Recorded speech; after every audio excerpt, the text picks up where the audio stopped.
She vanished on my birthday, leaving only a note. What I uncovered behind closed doors changed everything. I never expected my birthday to end with an empty house and a note that shattered everything I thought I knew. For 5 years, Madison and I built a life that felt steady, if not spectacular. We lived in my childhood home here in Columbus, a modest three-bedroom with a fenced yard where my old lab used to run free. It wasn't much, but it was mine, something I'd worked hard to hold on to after Dad passed away and left me enough to secure a down payment. The house had memories, and for a long time, I thought it held our future. Madison and I were engaged for 2 years, and we had plans that felt real. A wedding next summer, a blend of our families, a life ahead. But things changed in subtle ways over the last 6 months. The dinners with clients that stretched late into the night, the sudden business trips that popped up at odd times, and the growing distance in her eyes every time I walked in the door. I try not to read too much into it at first. Maybe work was stressful. Maybe she was tired. But when I stopped paying attention, I missed the signs, like how she stopped liking my old pickup truck, the one I bought used with 85,000 miles on it.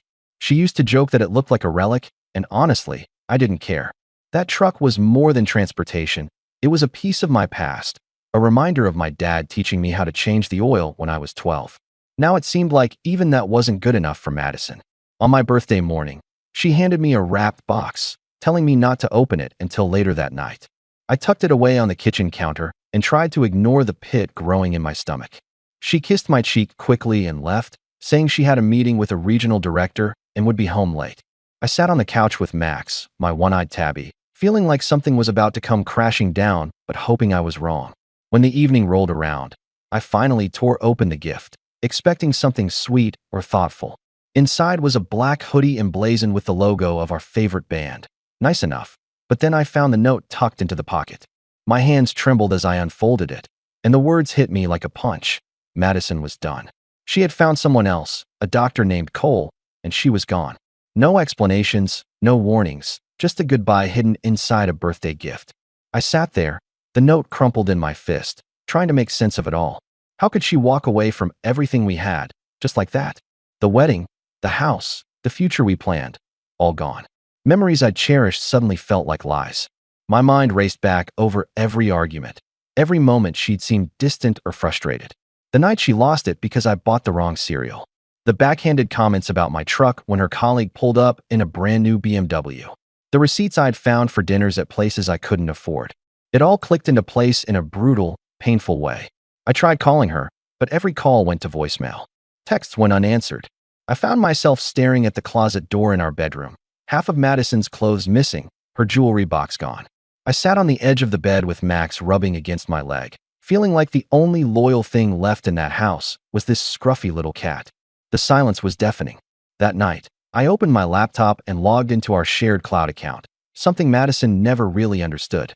What I found broke me and fired up a cold fury I hadn't expected. Photos of Madison with Cole, luxury dinners, weekend cabins, boats, and most infuriating of all, pictures of Cole's sleek sports car parked in my driveway. They'd been sneaking around for months, using my house as a getaway. The texts were worse. Messages where Madison confessed boredom with me, plans to escape without drama, and promises of a new life with Cole. My old friend Jason, who works IT at the hospital where Cole operates, confirmed what I feared. Cole was no saint. Charming, yes, but tangled in rumors about missing medications and bad behavior with staff. The more I dug, the clearer it became that Madison had traded a steady, honest life for a fantasy that was built on lies and danger. Even Madison's sister, Emily, reached out quietly, hinting at the darkness Madison was stepping into, controlling behavior, jealousy, and a crushing loss of freedom. I wasn't sure what I was going to do, but I knew I couldn't let this break me. So I started gathering everything, screenshots, photos, messages, and mapped out a timeline that matched Madison's secret meetings with Cole's hospital schedule. Every piece of evidence was a step towards something I didn't yet understand, but I knew I had to prepare for whatever came next. The future I'd imagined was gone, but maybe, just maybe, I could build something new from the ashes. That night, as I stared at the screen, Max curled up beside me. I realized that this was only the beginning of a story I never wanted to live, but was going to have to fight through. I spent the next few days piecing everything together, like a detective uncovering a betrayal I never thought possible. The pictures, the texts, The hidden meetings, they weren't just coincidences or harmless secrets. Madison had been living a double life, and Cole was at the center of it all. I started researching him obsessively, learning more than I ever wanted to know about a man who had stolen my fiancée and everything we'd built. Cole was a neurosurgeon in his mid-40s, with a salary that made Madison's commission checks look like pocket change. On paper, he was perfect, Harvard-educated, charismatic, polished. But whispers of something darker followed him like a shadow: drug abuse, questionable behavior in the hospital, and a temper that made nurses uneasy. Jason, my longtime friend and IT guy at the hospital, became my reluctant partner in this investigation. Over a late-night coffee, I pushed him for details about Cole, careful not to put him in any danger. He told me how the hospital administration tolerated Cole's arrogance because of his skills, but complaints had piled up: missing medications, nurses afraid to speak out, and an air of menace that clashed with the pristine reputation he projected. Jason admitted he'd been avoiding our weekly basketball games lately, nervous about running into Cole or Madison, who'd become increasingly elusive. I told him to keep feeding me anything he learned. If this guy was as bad as he sounded, I wasn't going to let Madison fall deeper into his grip. Emily, Madison's younger sister, reached out quietly, and her voice trembled when she told me how much Madison had changed since getting involved with Cole. "She's miserable," Emily said over coffee, twisting her ring nervously. "He's controlling, jealous, always questioning her about male clients, showing up unannounced. It's like she's trapped, but she won't admit it." I tried not to feel pity or anger, just a cold resolve to protect the woman I once loved, even if she didn't want saving. Emily's words stuck with me as I pored over every scrap of evidence, creating a detailed timeline that matched Madison's late meetings to Cole's surgery schedule and lavish social events. It was all there, in black and white, and it stung harder than I expected. The house that once felt like a safe harbor now seemed like a trap I'd been blind to. I remembered the mornings when Madison left without a word, the nights when I waited for her only to find empty rooms and unanswered calls. I thought about the fights over money and the subtle digs at my old truck and simple lifestyle. None of it made sense until now. Madison hadn't just been unhappy, she'd been planning her escape, and Cole was the reason. It was a betrayal layered with lies and deception, but I wasn't ready to let it be the end of my story. My first move was practical. I changed all the locks on the house and transferred our joint account money into my personal bank, mostly the bonus I had saved from work. It wasn't about punishment. It was about reclaiming what was rightfully mine after Madison abandoned me without a word. When she called, demanding to collect her things, I was calm but firm. I told her the house was legally mine, that she had no right to threaten or intimidate me, and that our engagement was over, past tense. She tried to argue, using phrases like reasonable and fair, but I reminded her that a breakup note hidden in a birthday gift was hardly reasonable. That's when she hung up, and I heard nothing more. Days later, Madison's father, Thomas, called me in an attempt to mediate. He was a high-powered lawyer with an icy demeanor that matched his expensive suit. He offered to negotiate on her behalf, but I didn't back down. I told him I had proof of Madison's betrayal, photos, texts, timelines, and if necessary, I was prepared to share them to protect what was mine. His polite confidence wavered slightly when I mentioned the weekend cabin photos, which he hadn't expected. He promised to recover my stolen belongings, my father's signed baseball, and my grandfather's watch, and warned me that this situation was delicate. But I made it clear I wanted no favors or money from them. I only wanted to be left alone to rebuild my life. At the hospital, I met with Stephanie, a nurse who had dated Cole before Madison and knew the man's darker side all too well. She was wary but honest about his temper, controlling nature, and a growing problem with prescription drugs. Stephanie described how Cole's personality shifted unpredictably, sometimes hyper-focused and then distant and withdrawn, classic signs of substance abuse. She also warned me about how he threatened her career when she confronted him, a sign that no one was safe around him. Stephanie couldn't make an official statement for fear of retaliation, but she was willing to provide information anonymously. Her courage gave me hope, even though the road ahead was anything but clear. Using Stephanie's insight and Jason's IT knowledge, I filed an anonymous complaint with the medical board, carefully detailing Cole's suspicious prescription patterns and behaviors. The complaint was backed by verifiable facts, dates, times, and incidents that made it impossible to ignore. I knew I was risking a lot, but I also knew that if I didn't act, Madison might never escape his grip. I even slipped some money to a hospital security officer to keep an eye on Cole's shifts and report any odd behavior. I wasn't going to just sit back and watch the man destroy everything I cared about. While all this unfolded, I kept receiving updates from Emily, who was desperately trying to support her sister from the sidelines. Madison's life with Cole was unraveling fast. She was thinking of quitting her job because he didn't want her working with male doctors, and her once promising career was crumbling. I felt a mix of sorrow and vindication knowing that the fantasy Madison chased was turning into a nightmare. Even though she had hurt me deeply, I couldn't help but hope she found the strength to break free from that toxic relationship. Each new piece of information only sharpened my resolve. The betrayal cut deep, but it also lit a fire inside me. I wasn't going to be a victim. I was going to reclaim my life and expose the truth, no matter how long it took or how many battles I had to fight. Max, my one-eyed cat, was my silent companion through the sleepless nights filled with plans and endless scrolling through photos and messages. The future I thought I had with Madison was gone, but a new one was beginning to take shape, forged from the rubble of broken trust and cold determination. When Madison finally showed up to collect her things, I was already prepared for the confrontation, though I didn't expect the Cold War to feel so clinical. I sat on the front step with Max curled up beside me, watching her pull up in her sister's Range Rover. Emily had always been the quieter, steadier one, the kind of person who watches storms brew and then calmly helps you rebuild afterward. She looked uncomfortable as she helped Madison haul boxes and bags to the car, avoiding my gaze like she wanted no part in the chaos. Madison didn't say much, her eyes flicking nervously between me and the house as if trying to calculate what she was walking away from. The truth was, I had already taken control of everything she left behind, from changing all the locks to transferring our joint bank funds, mostly my savings from recent bonuses, to my personal account.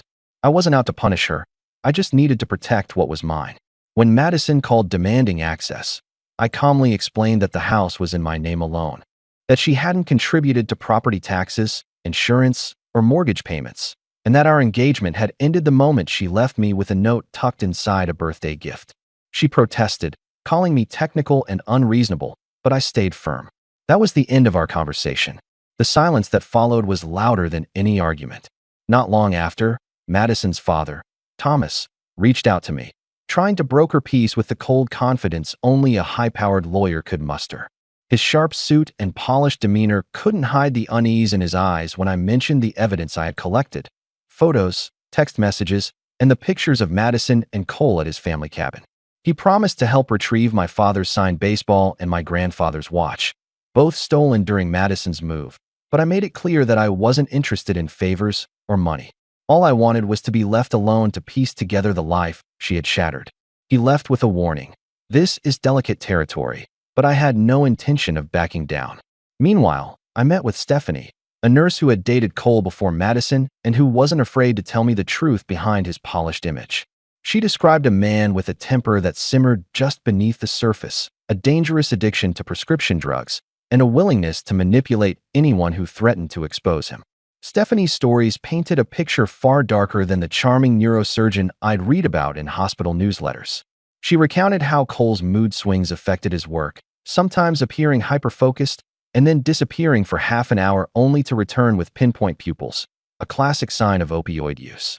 Her fear of retaliation kept her from speaking out publicly, but her quiet courage to share her story with me in confidence fueled my determination. I took Stephanie's insider knowledge and Jason's IT expertise to file an anonymous complaint with the medical board, providing detailed, verifiable information that made it impossible to ignore. The complaint highlighted suspicious prescription patterns, unexplained absences, and erratic behavior during surgeries. I knew I was taking a risk, but if this man endangered patients and destroyed lives like he did mine and Madison's, I had to act.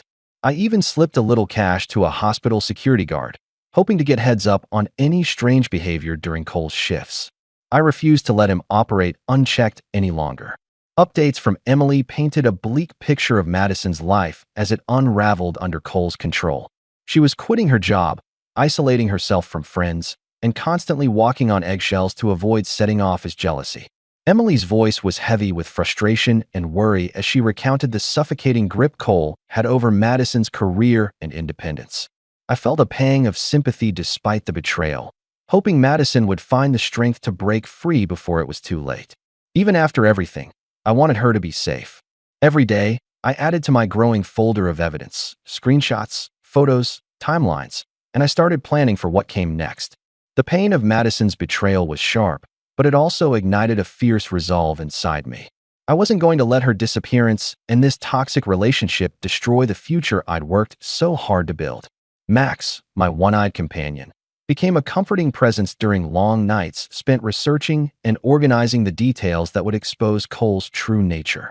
What started as heartbreak was turning into a mission, not just to reclaim my life, but to protect others from falling into the same trap. The more I learned, the more I understood that this was about more than just Madison or me. It was about uncovering a pattern of manipulation, addiction, and deception that had been allowed to flourish in the sterile halls of a hospital that should have been a place of healing. I wasn't naive. I knew the road ahead would be tough and that Cole had powerful allies. But I was ready to fight, piece by piece, until the truth came out and justice was served. This wasn't just revenge, it was the reckoning that had been a long time coming. After the initial shockwaves settled, Cole's world began unraveling faster than I ever imagined possible.